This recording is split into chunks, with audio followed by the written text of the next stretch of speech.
Hello everyone. आज का video बहुत ज़्यादा इंपॉर्टेंट होने वाला है। इस वीडियो को मैं अपने चैनल का अब तक का सबसे ज़्यादा इंपॉर्टेंट वीडियो मार्क कर सकता हूँ। इस वीडियो की इंपॉर्टेंस इतनी ज़्यादा है, ठीक है। देखो, आप सभी को अभी करंट मार्केट सिचुएशन के बारे में कुछ हद तक तो आइडिया होगा कि हमारे बाज़ार बहुत तेज़ी से क्रैश कर रहे हैं, बहुत तेज़ी से रिकवर कर रहे हैं, लेकिन ठीक ठीक एक्यूरेट आइडिया किसी को भी नहीं है कि मार्केट में एक्चुअली चल क्या रहा है, ठीक है।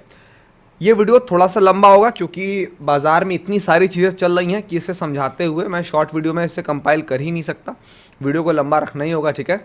कोशिश करूँगा वीडियो को 2 पार्ट में कर दूँ ताकि आपको देखने में आसानी हो, लेकिन इस वीडियो में मैं पूरी चीज़ बताने वाला हूँ। जितनी भी चीज़ें हैं, हर एक चीज़ आपको इन डेप्थ आपको बताई जाएगी ताकि आपको करंट मार्केट सिचुएशन के बारे में पता चल सके। और ये वीडियो स्टार्ट करने से पहले चीज़ बोलना चाहूँगा, 2025 का जो मार्केट है, इसे once in a decade opportunity में काउंट करा जाता है। इस साल जो बाजार चल रहा है वो 1-1.5 डिकेड में पहली बार ऐसा मार्केट आता है, ऐसी कंडीशन पहली बार क्रिएट होती है। एंड वेदर आप स्टॉक में काम करते हो, सिर्फ इक्विटी में काम करना आपको पसंद है, आप एक इन्वेस्टर हो, चाहे आप ट्रेडर हो, प्रॉपर तरीके से options, index option, stock option करना आपको पसंद है, ठीक है। वेदर आप इन्वेस्टर हो, वेदर आप ट्रेडर हो, आपके लिए इस समय मार्केट कंडीशन को डीपली समझना बहुत ज़्यादा ज़रूरी है। ज़रूरी सिर्फ इसलिए नहीं है कि आप मार्केट कंडीशन को समझ करके प्रॉफिट बना पाओ, ज़रूरी इसलिए भी है कि अगर आप नहीं समझोगे और बिना समझे आप अपना वर्क मार्केट में कंटिन्यू करते रहते हो तो there are highest maximum chances कि आप अपनी कैपिटल को लूज कर दोगे, बिकॉज इस मार्केट में ऐसी ऐसी चीज़ें होने वाली हैं जो बियॉन्ड एक्सपेक्टेशन होने वाली हैं, ठीक है। तो चलो वीडियो को स्टार्ट करते हैं। वीडियो में मैं आपको समझाने वाला हूँ रिसेशन के बारे में।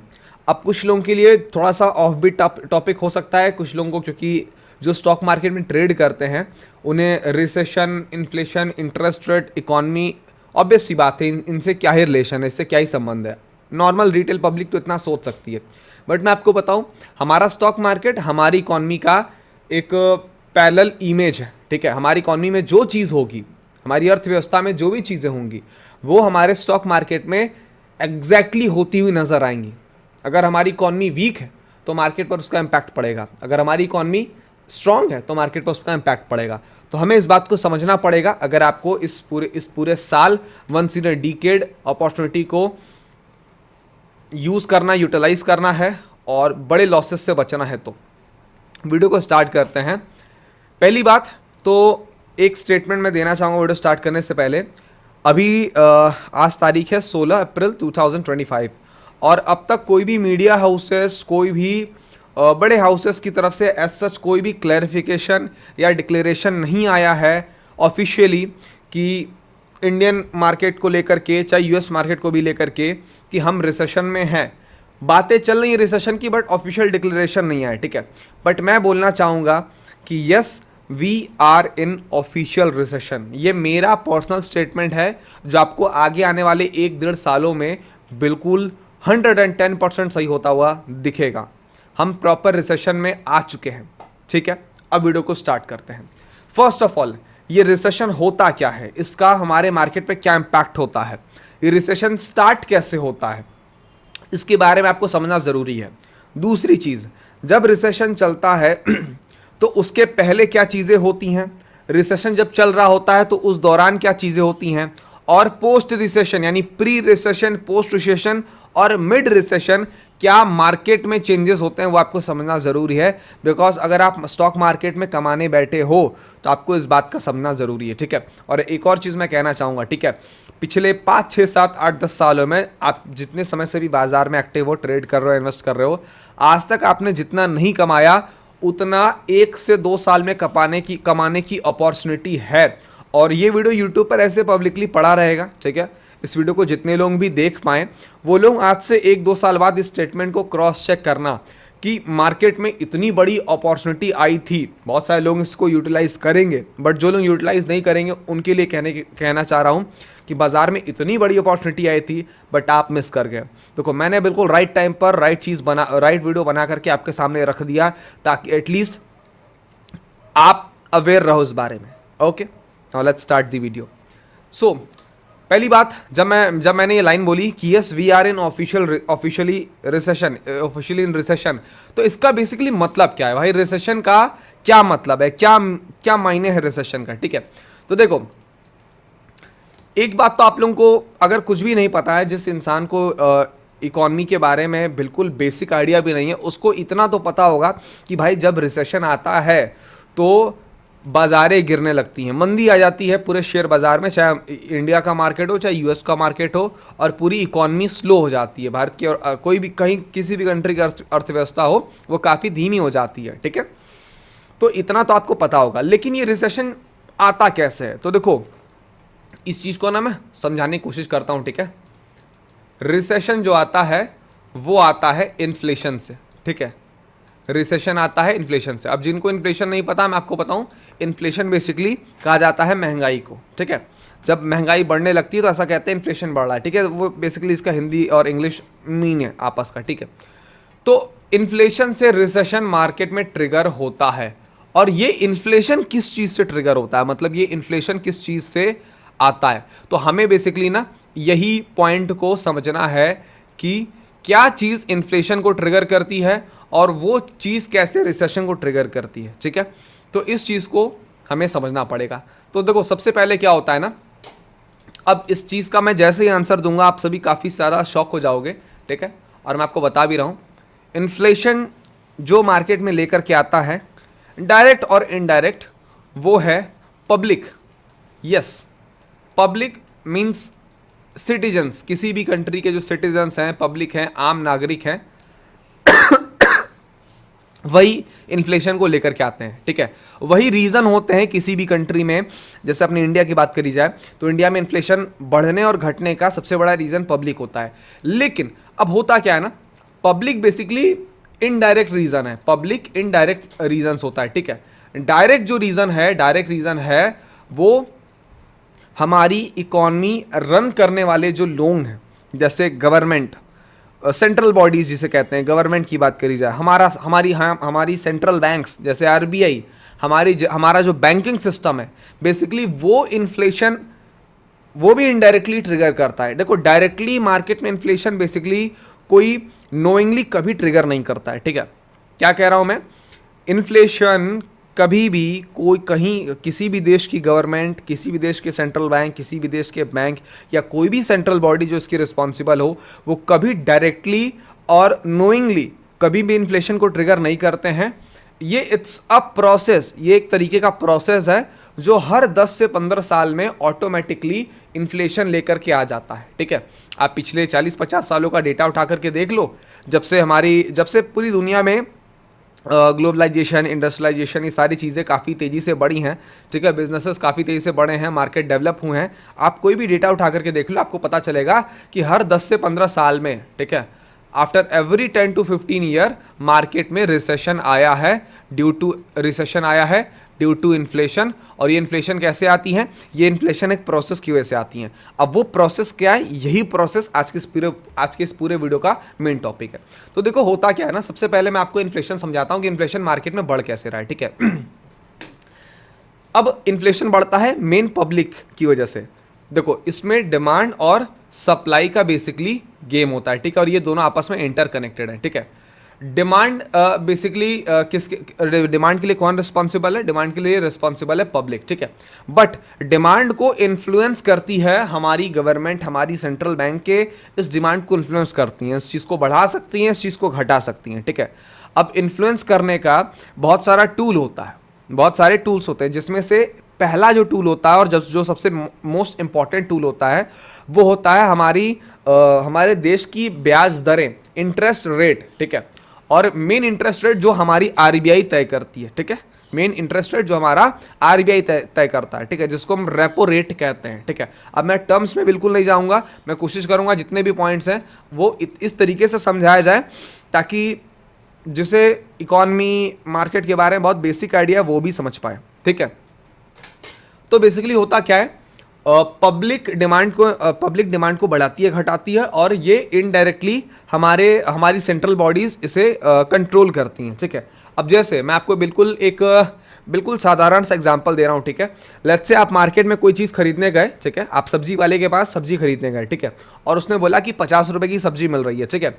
अब आप क्या है ना, आप जो है जेब में 50,000 की गड्डी डाल के गए, ठीक है। तो ऑब्वियस सी बात होगा, अगर सब्जी वाले को इस बात का आइडिया लग जाता है कि आपके जेब में 50,000 की गड्डी है, तो वो 50 रुपए की चीज़ के लिए, यानी 50 रुपए की सब्जी का, वो आपसे 100 रुपये मांगने में बिल्कुल भी हिचकिचाएगा नहीं, और सरप्राइजिंगली आप देने में भी हिचकिचाओगे नहीं, आप उस 50 की सब्जी का 100 रुपये दे दोगे। यही चीज़ इन्फ्लेशन मार्केट में बढ़ाती है। ये सबसे बेसिक एग्जांपल मैंने आपको समझाया, थोड़ा सा इसको और फॉर्मलाइज करके समझाते हैं। होता क्या है, जब किसी कंट्री की इकॉनमी में पब्लिक के जेब में, पब्लिक की सेविंग्स काफ़ी बढ़ जाती हैं, पब्लिक के पॉकेट में काफ़ी ज़्यादा अमाउंट में पैसा आ जाता है, जिसको हम इकोनॉमिक टर्म में लिक्विडिटी कहते हैं। तो जब पब्लिक की लिक्विडिटी बहुत ज़्यादा बढ़ जाती है पैसों की, तो वो स्पेंड बहुत तेज़ी से करती है, वो खर्च बहुत तेज़ी से करती है। और जब वो काफ़ी तेज़ी से स्पेंड करती है, तो इससे क्या होता है, देखो, अगर वो स्पेंड तेजी से करेगी, इसका मतलब है डिमांड तेजी से इंक्रीज हो रहा है, ठीक है। और पब्लिक क्या चीज़ें खरीदती है, पब्लिक या तो प्रोडक्ट खरीदती है या तो सर्विसेज खरीदती है, ठीक है। प्रोडक्ट में कुछ भी खरीद सकती है, ठीक है, from daily uses product to land हो गया, या कुछ भी, कोई भी चीज़ है पब्लिक जिससे पैसा दे करके पब्लिक खरीद रही है, या फिर पैसा दे करके जो सर्विस खरीद रही है, ठीक है। तो जब पब्लिक ज़्यादा स्पेंड कर रही है, ज़्यादा पैसे देती है, तो जो सप्लायर है बेसिकली उस प्रोडक्ट का मैन्युफैक्चरर या उस सर्विस का जो प्रोवाइडर है, यानी जो बिजनेसेस हैं, जो फैक्ट्रीज हैं हमारे कंट्री में, हमारी इकॉनमी में, वो क्या करती हैं, देखती हैं जब डिमांड काफ़ी हाई है तो वो प्राइजेस बढ़ाना स्टार्ट करती हैं। आप देखो, बहुत जब तेजी से स्पेंड होते हैं तो लैंड के प्राइसेस बढ़ने लगते हैं, हर चीज़ के प्राइसेस बढ़ने लगते हैं, बिकॉज डिमांड अचानक से इंक्रीज हो जाता है। तो वो क्या करते हैं, वो चीज़ों के दाम बढ़ाना स्टार्ट कर देते हैं, ठीक है। जैसे 10 रुपए की चीज़ है, उसे लोग तेजी से खरीद रहे हैं, तो वो 12 रुपए की हो जाएगी, 2 रुपए उसकी कीमत बढ़ जाएगी। अब इसी तरीके से जब सप्लायर चीज़ों का प्राइस बढ़ाना स्टार्ट करता है, बिकॉज ऑब्वियस सी बात है, डिमांड ह्यूज आ रही है, बहुत ह्यूज हैवी डिमांड है, तो जब सप्लायर चीज़ों का डिमांड बढ़ाता, प्राइस बढ़ाता है ना, तो पब्लिक क्या करती है, पब्लिक उसे फिर भी खरीदती है, क्योंकि पब्लिक में डिमांड काफ़ी ज़्यादा है। ये देखते हुए सप्लायर उन चीज़ों का जो प्राइस है वो कंटिन्यूसली बढ़ाता चला जाता है। जैसे एग्जांपल के तौर पर अगर आप देखोगे, इस समय हमारी कंट्री में एकदम बेसिक एग्जांपल दे रहा हूँ जो आई थिंक हर व्यूअर इस बात को रिलेट कर सकता है। अगर आप मिल्क प्राइजेस की बात करो, जो दूध की कीमतें हमारे देशों में, अगर आप देखोगे, जैसे हम एग्जाम्पल लेते हैं अमूल का।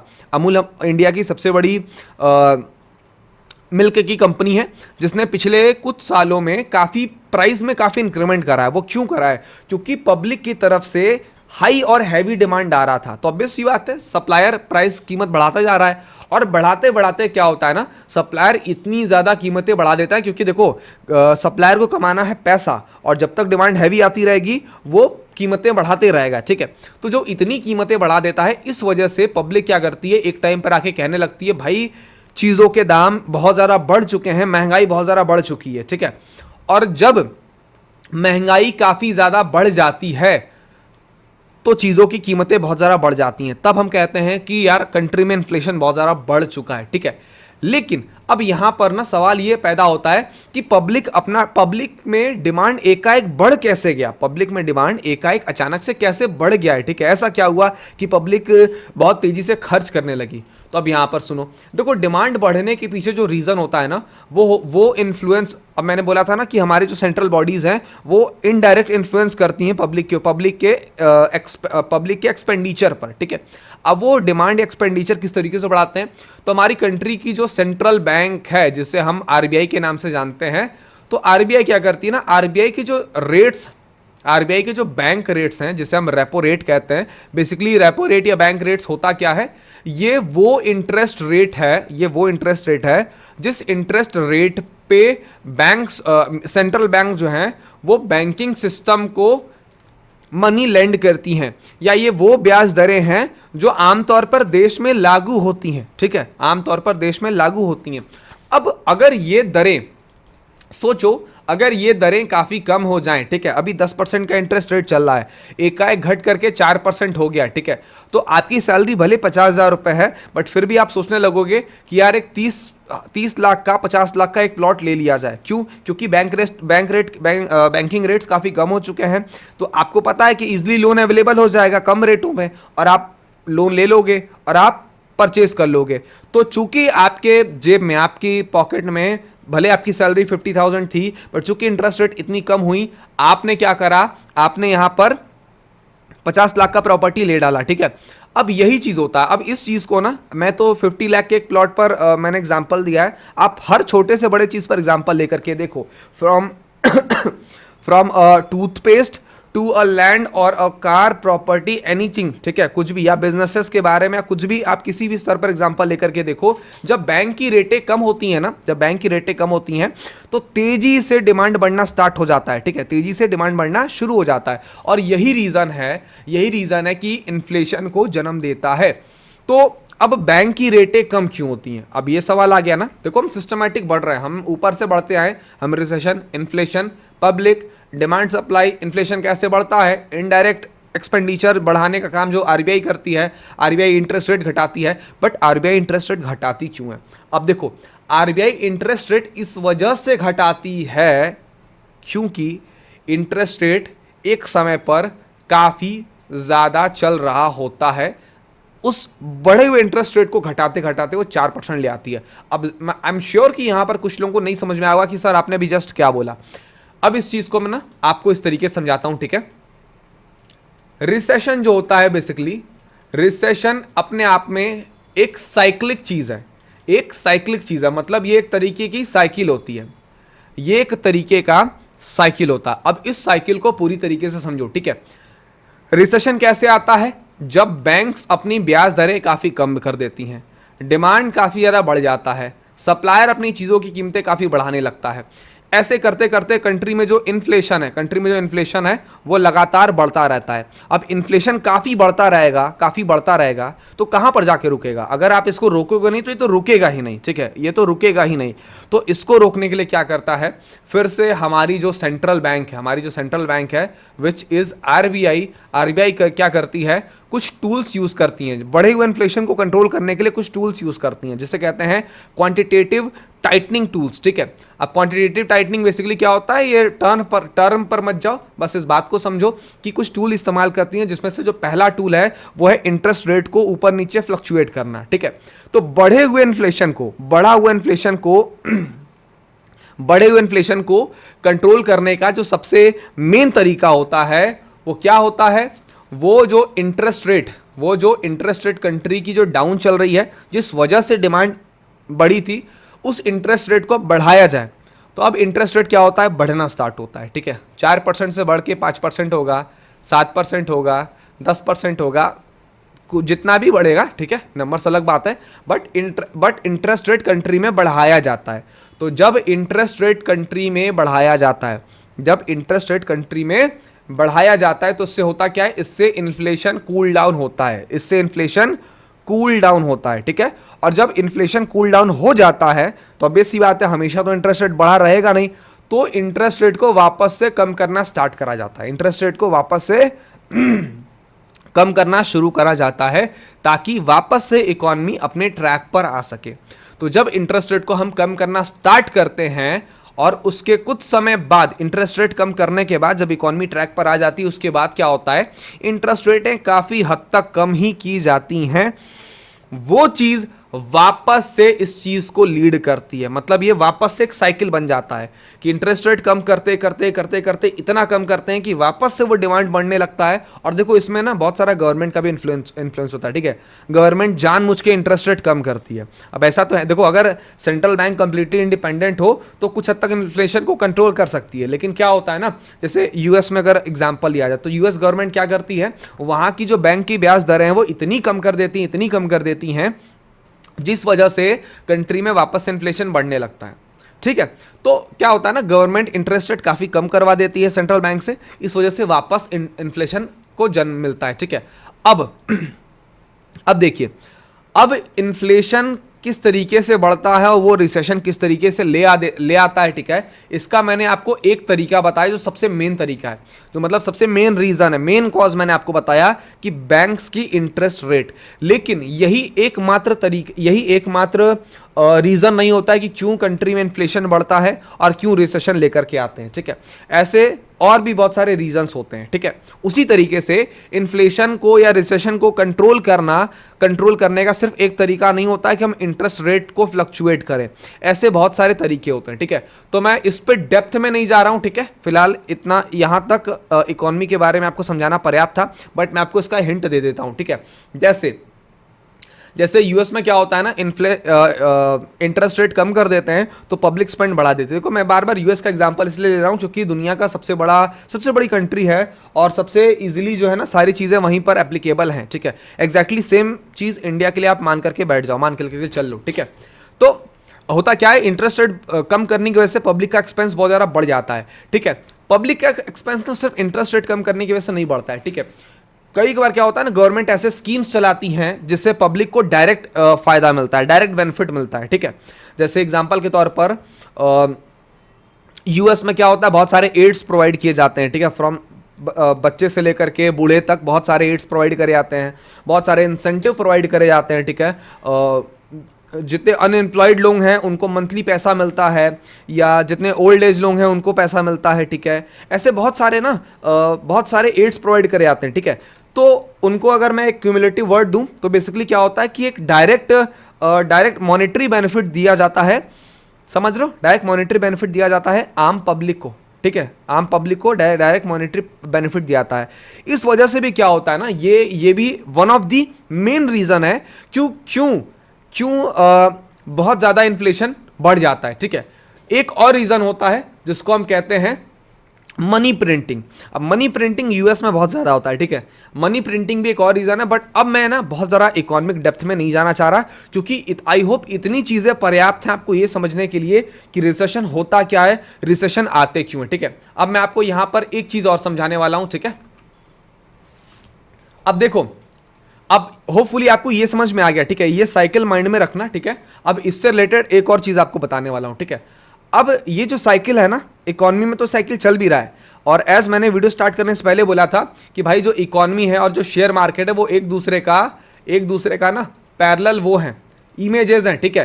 जैसे जैसे इकोनॉमी वर्क करेगी वैसे वैसे शेयर बाजार वर्क करेगा, जैसे जैसे इकोनॉमी गिरेगी वैसे वैसे शेयर बाजार गिरेगा। तो अब होता क्या है, exactly same effect stock market पे भी देखने को मिलता है, ठीक है। जैसे एग्जांपल के तौर पर रिसेशन आया था 2008 में, लास्ट आया था 2007-8-9 के आसपास, जिसको हम कहते हैं रियल स्टेट क्राइसिस, जो मोस्टली यूएस और यूरोपियन कंट्रीज के बीच स्टार्ट हुआ था। पर देखो दुनिया यानी वैश्विक स्तर पर कुछ भी बड़ी चीजें होती हैं उसका इंपैक्ट हर देश में पड़ता है, ठीक है। चाहे इंडिया का उससे डायरेक्ट रिलेशन हो ना हो, लेकिन इंपैक्ट पड़ना तय बात है, इंपैक्ट बिल्कुल पड़ेगा, 110% पड़ेगा, ठीक है। तो याद करो 2008-9 में क्या हुआ था, 2008-9 में रिसेशन आया था, ठीक है। बाजार बुरी तरीके से क्रैश हुआ था और उसके बाद बाजार बुरी तरीके से रिकवर हुआ। क्रैश के पहले बाजार बुरी तरीके से ऊपर भाग गया था, ठीक है। अब मैंने जो भी चीजें बताई हैं उसको ना मैं आपको यहां आपके सामने समझा रहा हूं, ठीक है। तो देखो, हम इंडियन स्टॉक मार्केट की जगह हम यूएस का स्टॉक मार्केट कंपेयर कर रहे हैं क्योंकि हमारे पास यूएस के स्टॉक मार्केट को समझने के लिए सारे अवेलेबल डेटा है, ठीक है। इंडियन मार्केट को समझने के लिए जो हमें डेटा चाहिए, जैसे इंटरेस्ट रेट का डेटा, अनएम्प्लॉयमेंट का डेटा, ठीक है, इन्फ्लेशन का डेटा, वो अवेलेबल नहीं हमारे कंट्री में, ठीक है। एटलीस्ट उसका चार्ट अवेलेबल नहीं है, ठीक है। तो हम यहाँ पर इस तरीके समझ रहे हैं। तो देखो, अब मैं आपको ना यहाँ पर ये देखो, अब मैं आपको इन्फ्लेशन का एक चार्ट दिखाता हूं, ठीक है। एक second, month on month chart देखते हैं।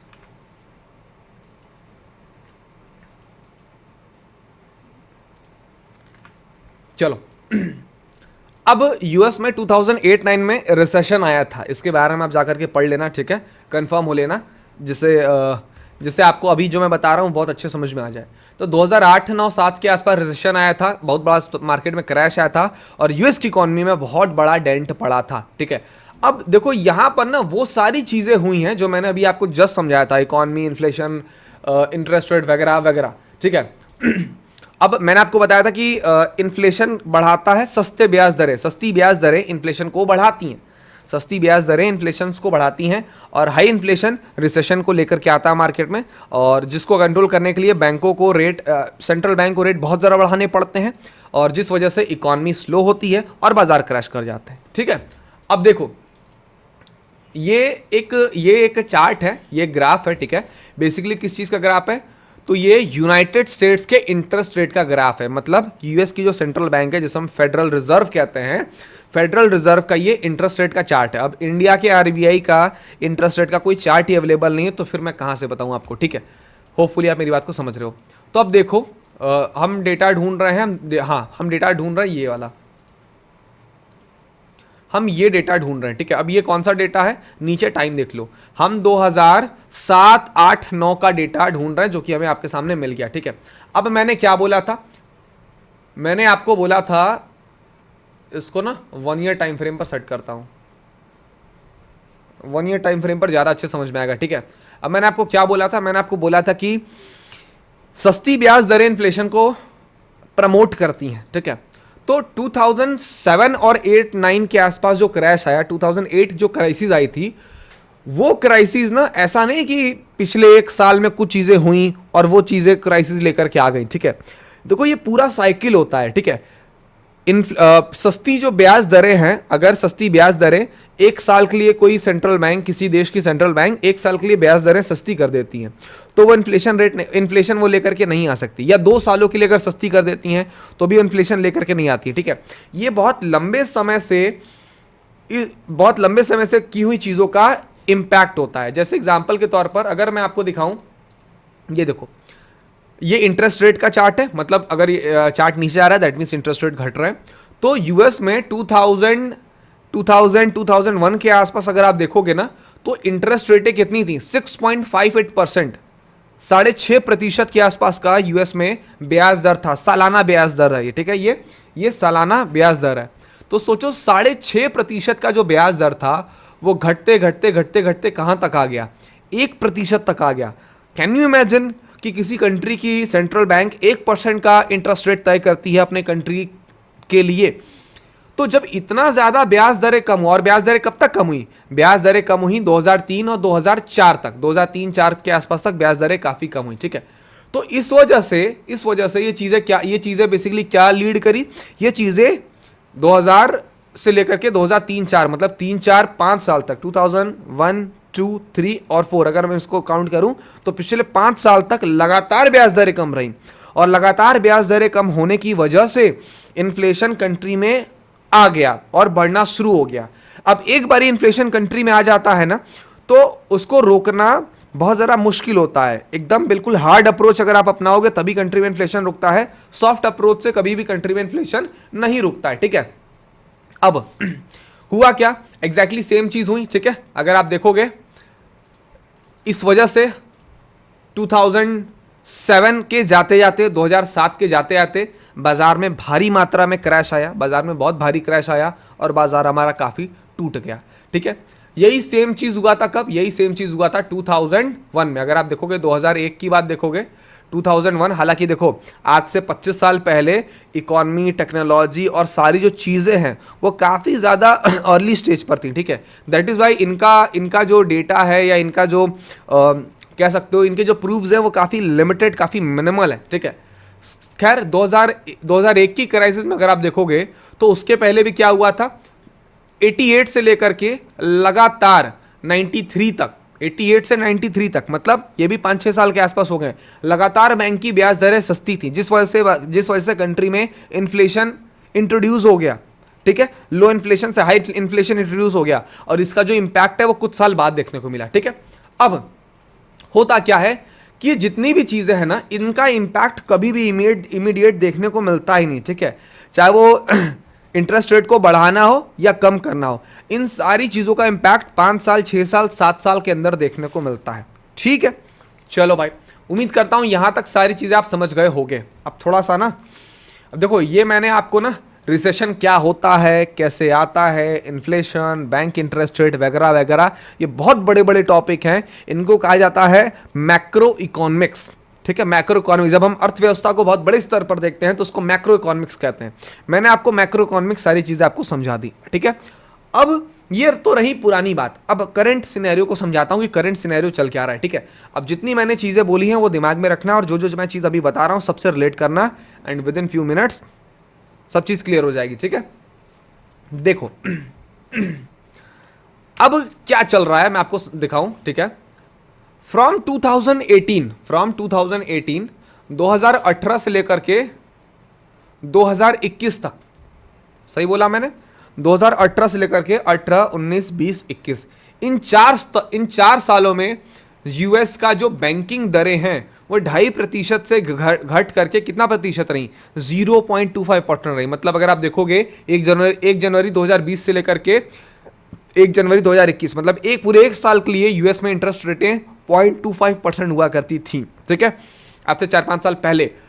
तो इतने लंबे समय के लिए यूएस में ब्याज दरें इतनी ज़्यादा कम हुई, जिसकी वजह से अगेन इन्फ्लेशन इंट्रोड्यूस हुआ, हाई इन्फ्लेशन इंट्रोड्यूस हुआ वहाँ की मार्केट्स में। और उस वजह से क्या हुआ, हाई इन्फ्लेशन इंट्रोड्यूस होने की वजह से क्या हुआ, अब वहाँ की सेंट्रल बैंकों को चिंता है कि हाई इन्फ्लेशन को कैसे कंट्रोल करा जाए, वहाँ की सरकारों को चिंता है कि हाई इन्फ्लेशन को कैसे कंट्रोल करा जाए। तो जो पहला अप्रोच होता है हाई इन्फ्लेशन को कंट्रोल करने का, दैट इज क्वांटिटेटिव टाइटनिंग, ठीक है। क्वांटिटेटिव टाइटनिंग करना स्टार्ट करा, मतलब इंटरेस्ट रेट को बढ़ाना स्टार्ट करा। अब आप पिछले कई सालों से ये न्यूज़ पढ़ रहे होगे, जब भी यूएस के जो फेड हैं जेरम पोवेल, उनकी जो फेड मीट होती है उसमें आप देखते होगे कि वहाँ से कंक्लूजन आता है कि फेड ने इंटरेस्ट रेट को बढ़ाया, घटाया या सेम रखा, याद है। तो पिछले कुछ सालों में जिस तरीके से इंटरेस्ट रेट को यहाँ पर बढ़ाया गया है, फ्रॉम 2021 टू 2023, मतलब 21, 22, 23, मतलब मोटा मोटा 2.5 से 3 साल आप मान के चलो, ठीक है। 2.5 साल के आसपास इंटरेस्ट रेट को लगातार बढ़ाया गया। अब ये 2.5 साल तक इंटरेस्ट रेट को क्यों बढ़ाया गया, वो इसलिए बढ़ाया गया क्योंकि जो कंट्री की इन्फ्लेशन है उसको कंट्रोल में करा जा सके।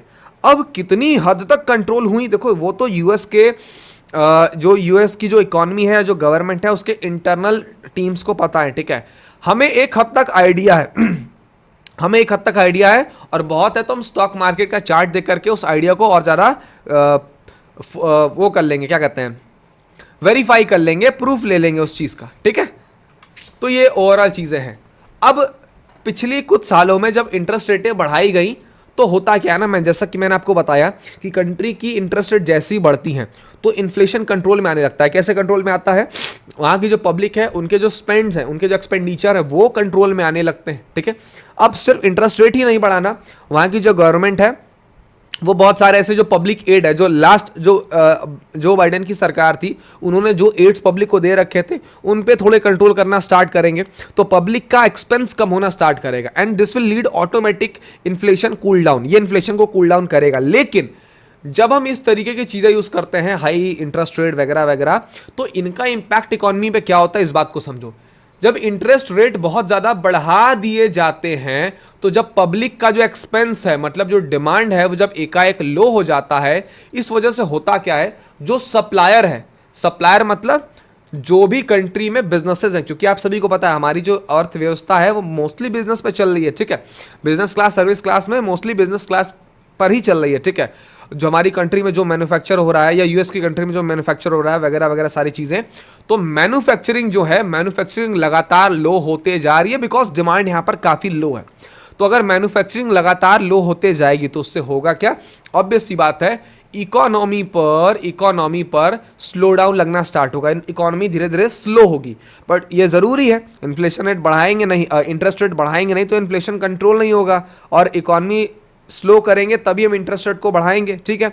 तो इकोनॉमी अब धीरे धीरे स्लो डाउन हो रही है, मतलब जिस तरीके से, जिस रेट से इकोनॉमी ग्रो कर रही थी यूएस में पिछले कई सालों में, अब वो दर धीरे धीरे स्लो हो रहा है। अब वो दर जैसे धीरे धीरे स्लो होता है ना, बेसिकली क्या होता है, स्टॉक मार्केट क्रैश करना स्टार्ट करता है, क्योंकि स्टॉक मार्केट इकोनॉमी का पैरेलल इमेज है, स्टॉक मार्केट क्रैश करना स्टार्ट होता है, ठीक है।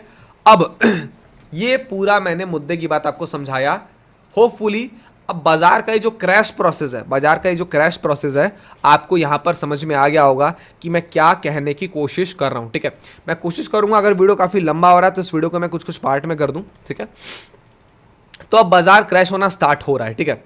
अब क्या बाजार क्रैश हो चुका, या कितना क्रैश होगा। अब मेन जो मुद्दे की बात है वो डिस्कशन स्टार्ट करते हैं।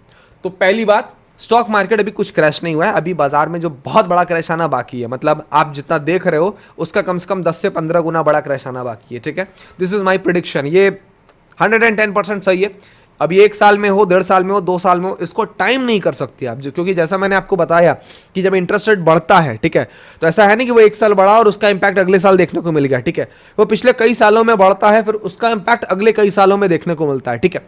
तो ये साइकिल है, एक पूरी साइकिल है जो चलती रहती है लगातार, ठीक है। और इसका इंस्टेंट इंपैक्ट कुछ कभी भी देखने को नहीं मिलता है, इसका इंपैक्ट हमेशा डिलेड देखने को मिलता है, ठीक है। तो ब्याज दरें काफी हद तक बढ़ा दी गई हैं। अब होता क्या है ना, जब इंटरेस्ट रेट काफी ज्यादा बढ़ा दिया जाता है ना, तो फिर क्या करते हैं, इंटरेस्ट रेट को कम करना स्टार्ट करते हैं। कब कम करेंगे, जब उनको लगेगा कि इकोनॉमी में इन्फ्लेशन काफी हद तक कंट्रोल हो चुका है, इकोनॉमी में इन्फ्लेशन काफी हद तक कंट्रोल हो चुका है, तब वो ना इंटरेस्ट रेट को कम करना स्टार्ट करेंगे। और जब वो कम करना इंटरेस्ट रेट को स्टार्ट करेंगे, तब हमें सारा इंपैक्ट मार्केट पर देखने को मिल जाएगा।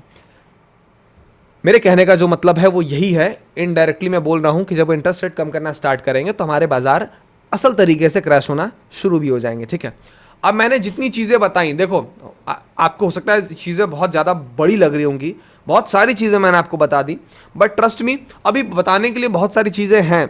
अभी जैसे मैंने अनएम्प्लॉयमेंट का जो डेटा है उसको मैंने डिस्कस नहीं करा। अनएम्प्लॉयमेंट का data one of the most, क्या कह सकते हो, one of the most important data है जब हम रिसेशन, इन्फ्लेशन वगैरह की बात करते हैं। क्यों?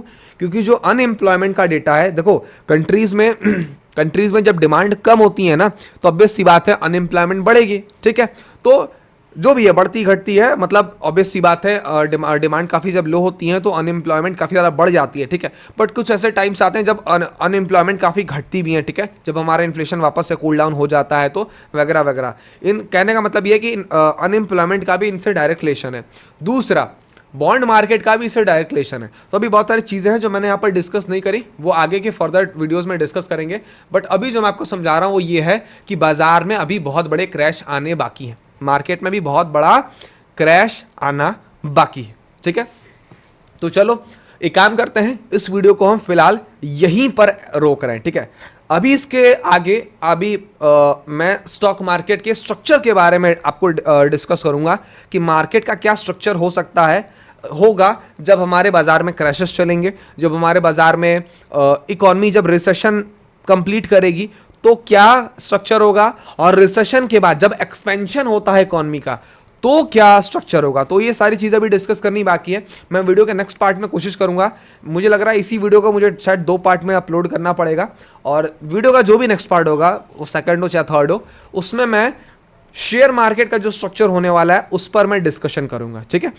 तो फिलहाल वीडियो कहीं पर रोकते हैं। इस वीडियो को 10 बार देखो, 15 बार देखो, जितनी बार देखो कम है, और इस वीडियो को अपने सारे दोस्तों, फैमिली, सबके साथ शेयर करो। सबको पता होना ज़रूरी है कि हमारी अर्थव्यवस्था में चल क्या रहा है, क्योंकि वेदर चाहे पब्लिक रिटेल सेक्टर की अगर मैं बात करूं, तो चाहे उसमें एक बच्चा हो, चाहे वो एक जवान हो, चाहे वो एक बूढ़ा हो, सबकी लाइफ पर रिसेशन, इन्फ्लेशन का डायरेक्ट इनडायरेक्ट इन्फ्लुएंस आता ही आता है। तो सबको पता होना ज़रूरी है कि अर्थव्यवस्था में क्या चल रहा है, क्या चलने वाला है, क्या चल चुका है।